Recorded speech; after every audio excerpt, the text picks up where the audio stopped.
12 dekabr Ümummilli lider Heydər Əliyevin anım günüdür.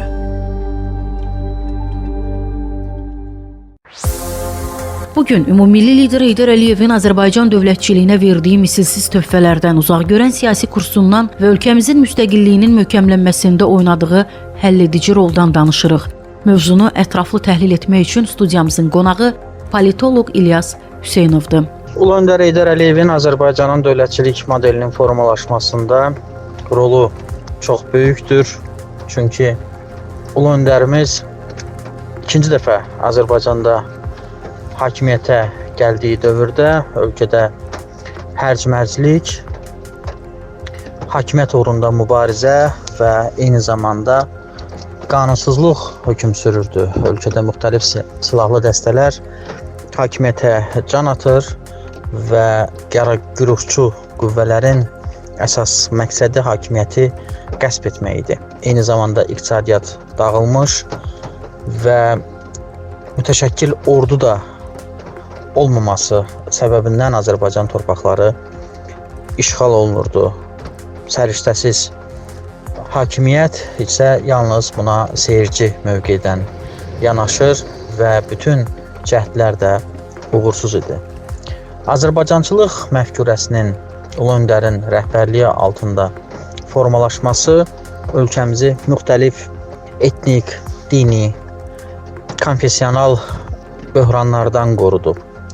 Və biz bunun uğurlu nəticəsini Vətən savaşında, torpaqlarımızın işğaldan azad olunduğu dövrdə əyani şəkildə gördük. Ermənistan daxilində Azərbaycanı parçalamağa cəhdlər edildiyi bir zaman Azərbaycanda sabit, həmrəy və eyni zamanda bir yumruq kimi birləşmiş bir cəmiyyət özünü göstərdi və bizim birliyimiz tarixi qələbəmizi formalaşdırdı.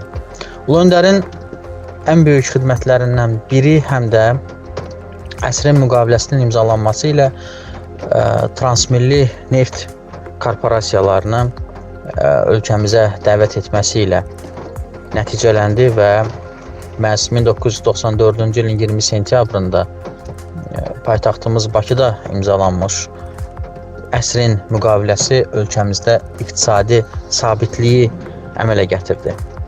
Ardınca 1999-cu ildə Şahdəniz qaz yatağının kəşf olunması həm də ölkəmizi gələcək dövrdə qaz ixracatçısı olan mühüm geosiyasi aktora çevirdi.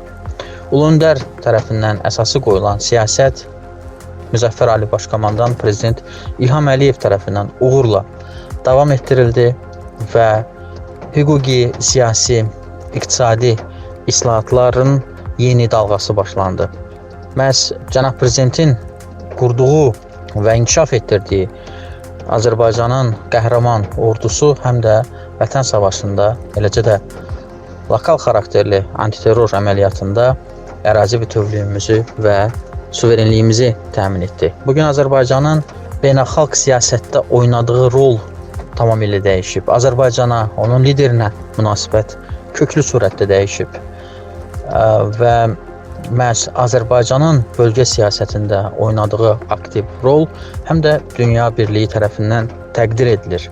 Cənab Prezident İlham Əliyev dünyada müxtəlif beynəlxalq forumlara, simpoziumlara, konfranslara qalib ali başkomandan kimi qatılır və Cənab Prezidentə olan müstəsna münasibəti də biz görməkdəyik.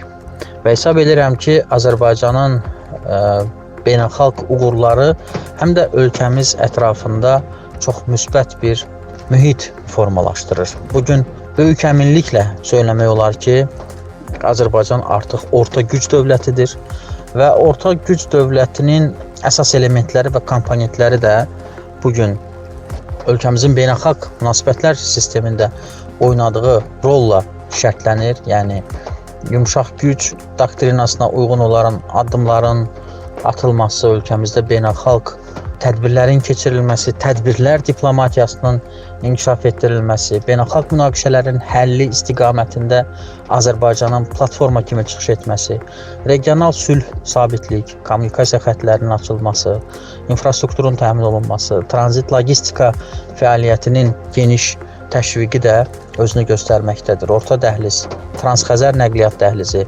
Zəngəzur trip marşrutunun istifadəyə verilməsi kimi qlobal layihələr ölkəmiz ətrafında əlbəttə müsbət fikirlərin daha da genişlənməsinə səbəb olur. Bütün bunların əsasını qoyan, bütün nəqliyyat və enerji layihələrinin əsas banisi Ulu Öndər Heydər Əliyevdir və Ulu Öndərin ruhunu dərin hörmət və ehtiramla alırıq.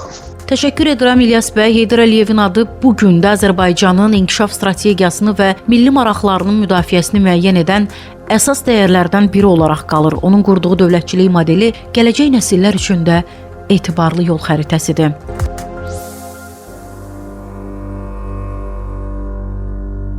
12 dekabr Ümumilli lider Heydər Əliyevin anım günüdür.